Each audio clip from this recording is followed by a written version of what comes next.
Christos. Dieta Lespetina, Casal Bedep, Ziaskin, and Tatia.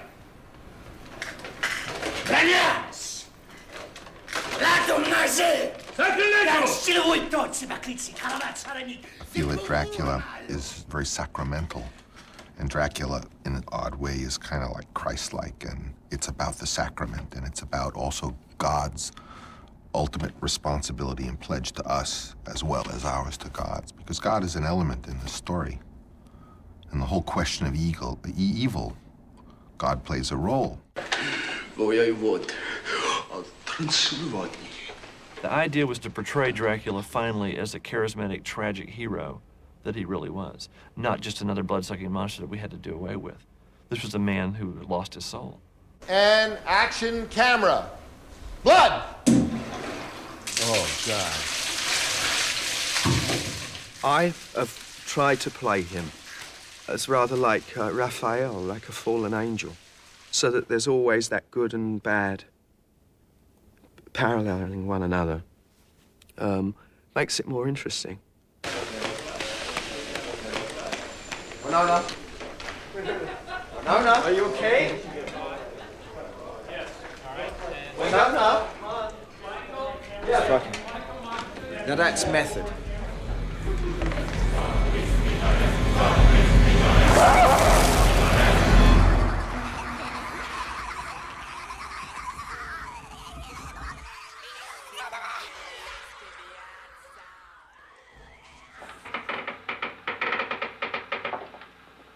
You know how it is when you're a kid, sometimes you have a personal connection with like a favorite movie or a fairy tale or whatever it is. It's something that it was sort of, you thought it was yours.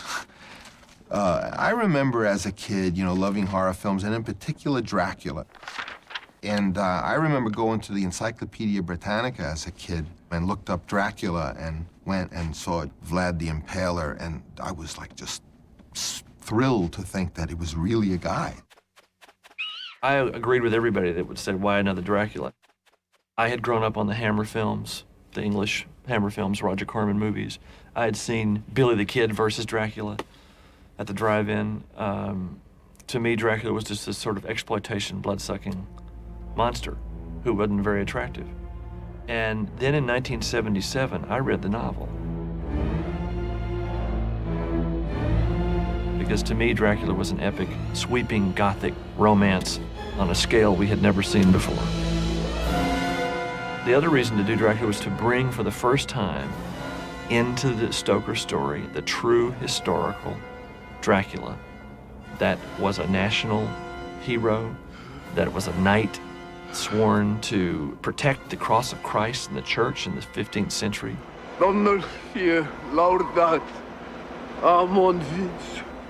The spider spinning his web for the unwary fly.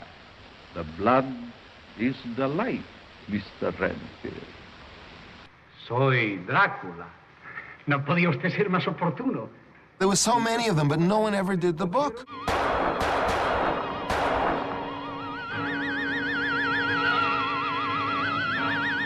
And I knew what the book was because I read the book. And I could see that in most of the scenes, Harker is called Renfield, and Lucy is the one in love, but she's married to Harker. And they just totally played havoc with Stoker's novel, just to suit whatever God knows the reason was. You see, take a moment to see. You see her temple. Stewart hurries forward to do the tools. All of the characters in our movie are alike in their personalities and in their function, like the characters in the book, including many characters that are often cut out, such as Quincy, an American Texas young cattle aristocrat. And so there's a very unusual character of an American as seen from the 1890s point of view. And really, Dr. Seward was never portrayed as the brilliant, because, most of the book are Dr. Seward's scientific dictations. Francis has locked into the obsessive nature of all these characters so that they're flip sides of the same thing. And unrequited love and lust and all the obsessive nature of that, of what it does to you. And I bid you welcome, Mr. Harker, to my house. He's the bogeyman, he's the shadow. Come. He represents a part of ourselves, I suppose. And there's something very erotic about that. Very sexual. Ready? Action! I love him!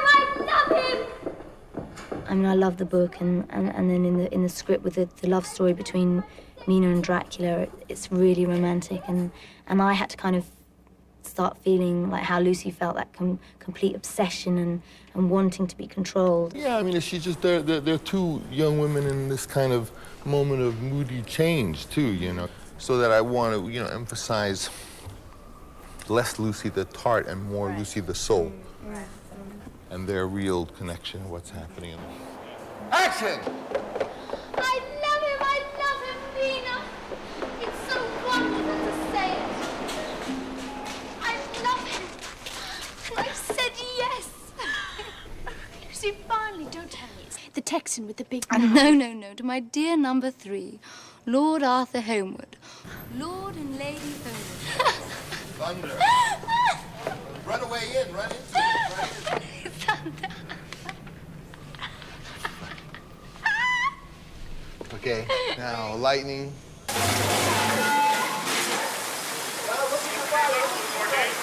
out further! Come out further! Come.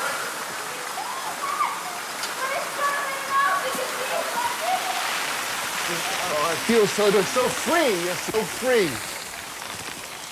There was a lot of sexual repression in those days, and you see Lucy kind of as this more of this free spirit and much more playful. You see Mina as maybe wanting to do that, but feeling, no, that's not right. You know, trying to be the dutiful fiancé. And when she meets Dracula, it's kind of unleashed in a way. I give you life eternal. Everlasting love. As dark as the character is, Gary has brought a compassion to it and a tenderness to it that people haven't seen in Dracula's character before. My heart breaks, for him. He's cursed. I get to die and go whichever way I'm going. He has to live forever. Ready, and action! Oh.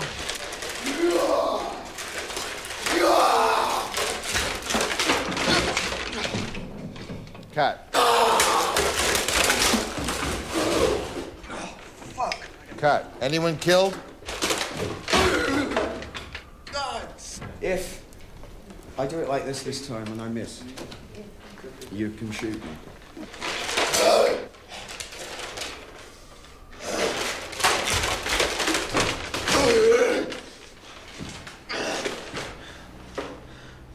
Okay, cut. Good. Okay, he needs 10 minutes, so... Yeah, so take that, and she's gonna look like Ophelia, right? Seaweed, they fished her out. You end up on The drowned princess. Stand by. Ready? Here we go. Drown. Tragically.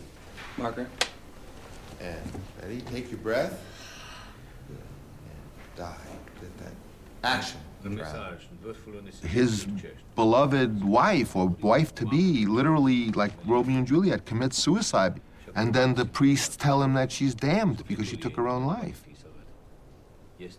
That's all like a fairy tale, and how many of us people today renounce our blood tie to the creation, to the creative spirit or whatever it is, and become Draculas, become living dead, become soulless.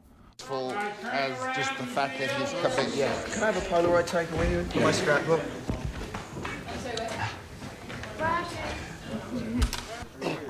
Yeah.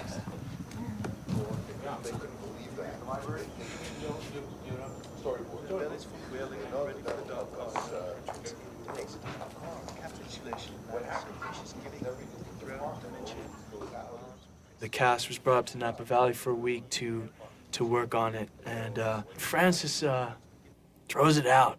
He throws it out. He just takes the material and throws it out. He brought us all together as an ensemble, as a team, like you would in a play. That's you very rarely have rehearsal in movies, and It's a luxury to have that time. Said to me, first gain his house, check to the king. And not to take her eyes off her till we returned, and then beckoned me out of the room. We read the entire book together, the entire novel. They couldn't believe it, some of them. All actors go through a whole experience in which then finally it breaks for them and they become the character, and they all do it.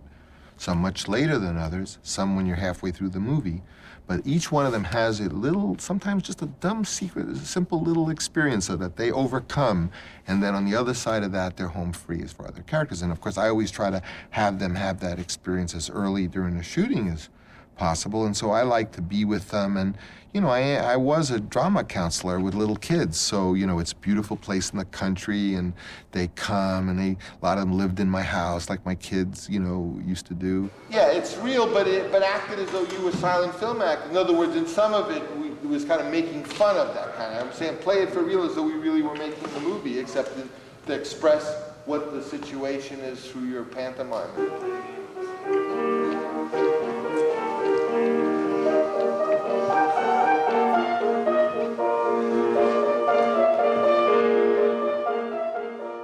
He gives you props, he gives you, bits and pieces of things, books to read, films to watch if you want. He's got a big library up in Napa of books on occultism and mysticism and so on and so forth. You've got all that material to work on. And there isn't much talk, it's mostly action, improvisation, playing games.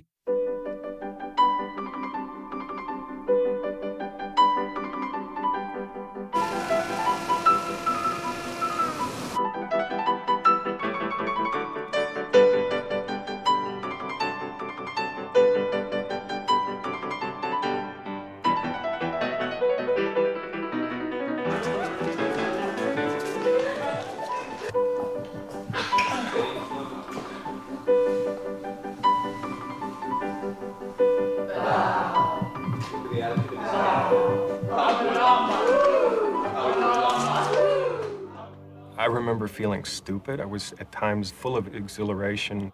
We did these weird things, tossing sounds to each other.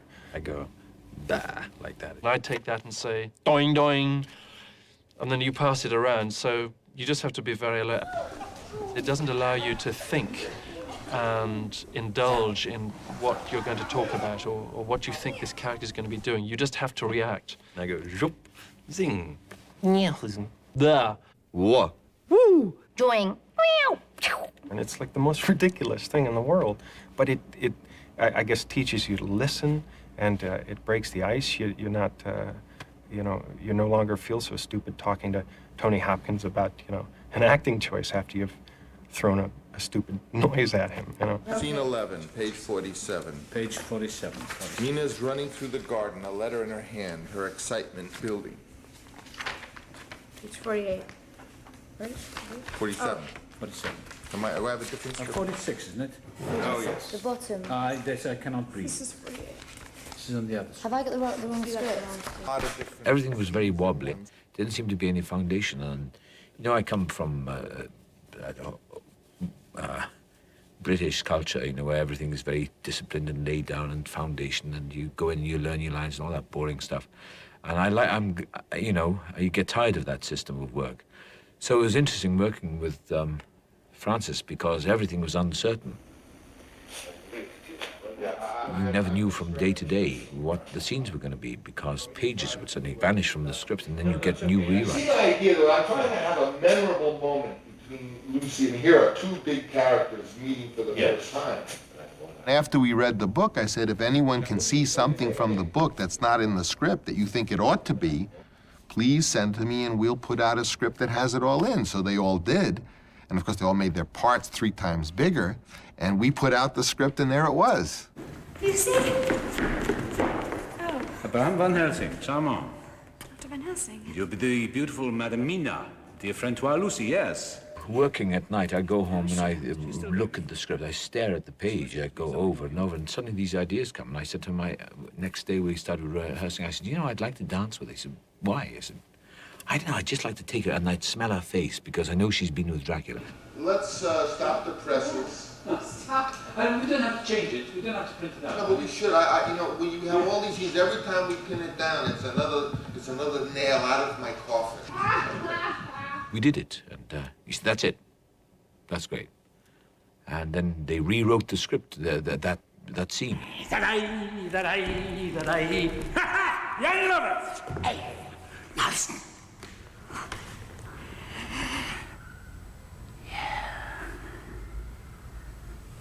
Go now to your friend. Hey, cut. What do you think? Baby! Michael, what about getting like a close shot of Van Helsing when he breaks the dance? You know what I mean? When he says there are many... That's what it's about, isn't it? That's what's exciting about it, because you just do it. You're forced onto your inner reserves and you find new ideas.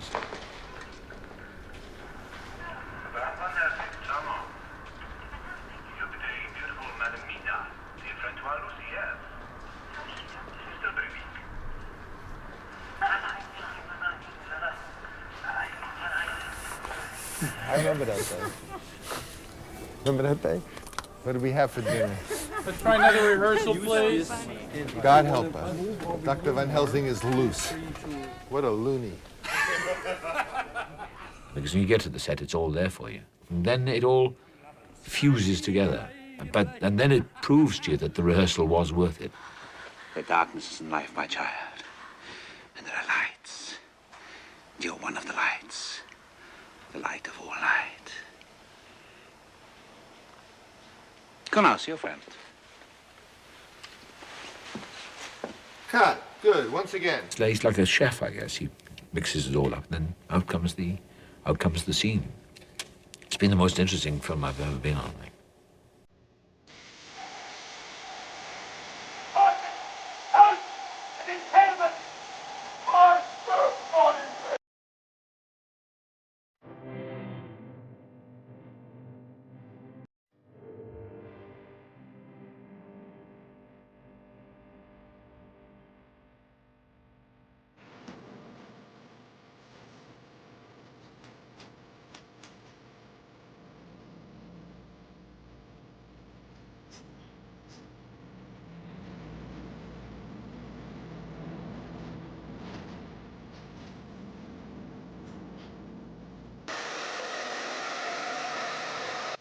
Oh, look at the feet.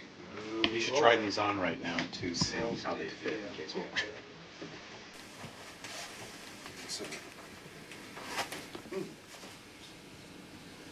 Have you got a 9.5? Very comfortable. Stand. Much better. How many looks do I have? I'm the old Dracula. The old demonic Dracula. The young wolfen Dracula. I'm a bat. I come in the shape of a mist. I turn into rats. I have this look with the beard. I'm the young romantic Dracula. The sword play. Romanian. Very good. Endless fillings. It's the most exhausting thing I've ever had to do. Physically. That's good, Gary. A lot of stimulating stuff to think about. Our script was filled with requirements, contact lenses and prosthetics and weird makeup and blood tubes and special effects and wolves and insects. And when you're trying to get the shot and you say, well, the wolf isn't doing what you asked it to do, or the contacts have irritated her eyes and she can't put it in, that the director is, you know, a nervous wreck. First, you go through incredible anxiety, hoping you have a good idea, and then second, you go through the same anxiety, hoping that you can get it, that this time that you can shoot it. Now that you have this great idea, if only I could get it, you know. Okay, let's shoot this. Stringy. What's happening, boss? I always had the idea that when you were in the presence of a vampire, the laws of physics were not exactly the same. All right, stand by for rehearsal. The Earth wasn't rotating at exactly that speed, you know, that somehow you were touching another realm, and all the rules of physics would be off. Good. All right, so the way we're really going to do this is that the wardrobe is going to trail the train without Dracula. I can't honestly say, you know, that it's all been roses. We never saw eye to eye on certain things, and that's good. I think that's good. I mean, he's challenged me by giving me the role, and I've tried to do it as the best I could, you know. And action! The most remarkable is Carfax Estate. The house there is quite large, and all periods back, I should say, to medieval times. A house cannot be made habitable in a day. And how few days go to make up a century? Cut. To live in a new house would kill me. Come in, enter and go. Would kill me. Yeah, that's it. If you could give me a position, as it were.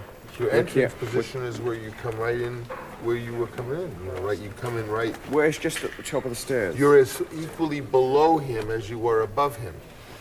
This is not it. Cut. Cut. Cut. Nothing like what we're doing. You saying the line?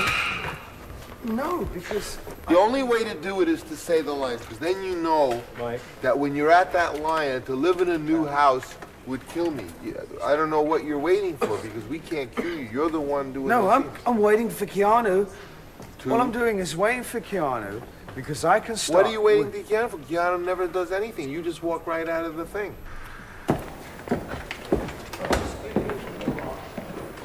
Action! No. What was that? To live into a new house would kill me, and then you come through. Okay? It's just that one line I'm going for. I know you are. I know you are. Why isn't it I can't do it? No, all I'm saying is that where Keanu is starting, and that time I did the whole speech. I know, that's the problem.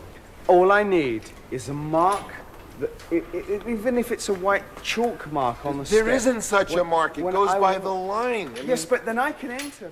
Francis. I get a little overzealous, and I want my way too. Sometimes. I am a descendant from an old friend, and to live in a new house. No, you're in too early, Jack.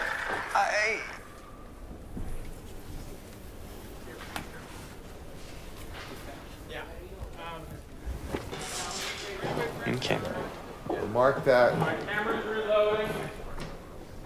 I really wanted an actor. You know, I think Dracula is an actor.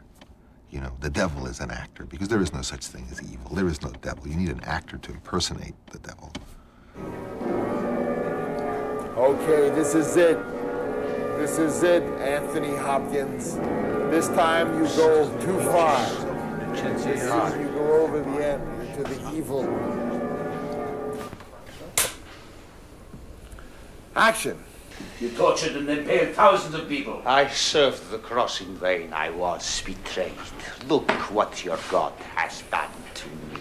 Your war with God is over. You must pay for your crimes. Now, which come? I gotta go. I don't know. Because they both came at the same time then. Right, I think what happens... What do you do when they do a take and it seems pretty good, but you feel there's more emotion, more feeling that you could do? And so what do you tell them? Okay, next take. And so, okay. I'd like to do a little improv, if I may. Yeah.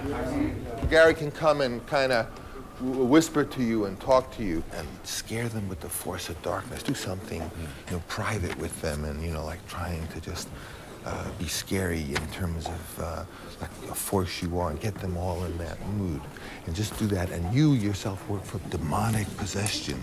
A little louder on the music. Everyone's gonna be real quiet in the stage, right? It might do anything. It might say anything. And it's meant for you.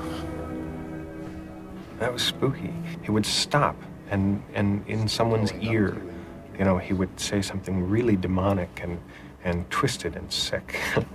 And he can be pretty twisted and sick, Gary.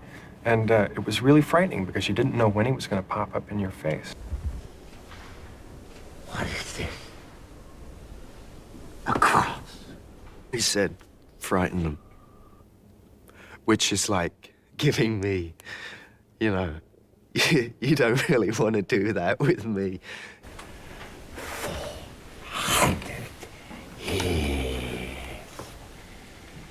That was one of the maddest scenes ever because Francis created out of seemingly nothing, because we hadn't resolved those problems in the scene, created all this mayhem. I, who served God, I, who commanded nations hundreds of years before you were born. The armies were defeated. You tortured and impaled thousands of people. I served the cross in vain. I was betrayed. Look what your God has done to me. No! Cut. Good. Once again. Very good. Out of control. That's what we want. Every day is really interesting because you don't know what's going to happen. Just a little bit of... You got a little Marlin going in this thing. It's all right, nothing wrong with that. I always try to do a bit to something like that. Do a little bit of Marlin. Yeah. We're strong in the Lord and the power of his might. We're strong in the Lord and the power of his might. Ex umbris in lucem! Ex umbris in lucem! I bring you from shadow into light. I cast you out. Ex umbris in lucem! God, good. Thank you all for a very nice week. It's a wrap. I don't know about vampires, but I believe that life is a kind of dream. I think it's an illusion. I suppose in that illusion there is room for the darker forces. My life is constantly an illusion. I'm always surprised by it. Boo!